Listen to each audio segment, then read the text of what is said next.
hardest part of Graves' disease wasn't the diagnosis, it was what I started believing about myself. Hi, friends.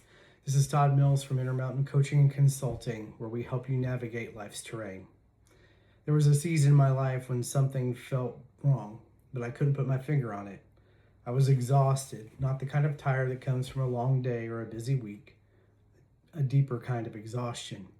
The kind that follows you to bed and greets you again before your feet hit the floor in the morning. I was dealing with symptoms that didn't make sense. My energy was disappearing. My body felt like it was working against me. And eventually I found myself sitting in doctor's offices looking for answers. The diagnosis was Graves' disease. My thyroid was functioning at roughly 8.5 times what it should have been. On one hand, there was a relief in finally having an explanation. On the other hand, there was fear, questions, uncertainty, and the realization that life was about to change. The treatment plan involved radioactive iodine. For those unfamiliar with it, one of the realities of treatment was that I had to be isolated from people for a period of time afterward. At the time, Rhonda and I had a young daughter. And one of those memories that still stays with me all these years is standing in my own home and not being able to hold her. I could see her.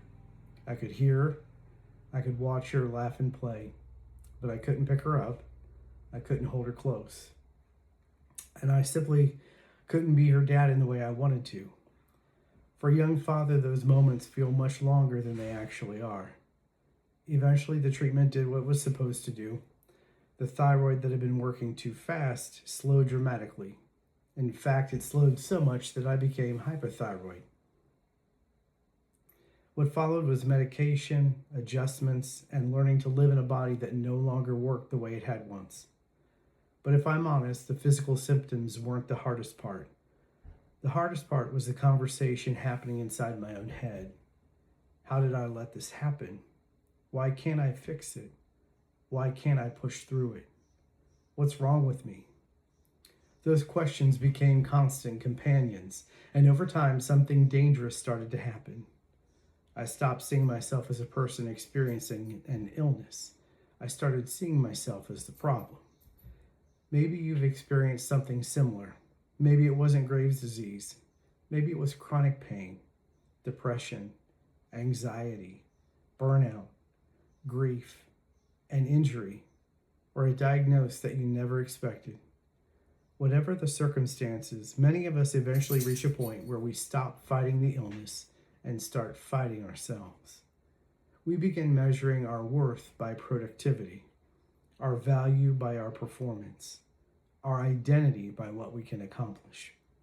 And when those things are threatened, we begin to believe lies about who we are. For years, I thought strength meant pushing harder, trying harder, ignoring limits, powering through. But life has a way of teaching lessons we would never willingly choose. One of those lessons was learning that limitations are not weakness. Being human is not failure, and illness is not a moral defect. At some point, I began to realize that I would never speak to another person the way I was speaking to myself. I would never look at someone struggling with a health condition and ask them why they were lazy, weak, broken, not enough.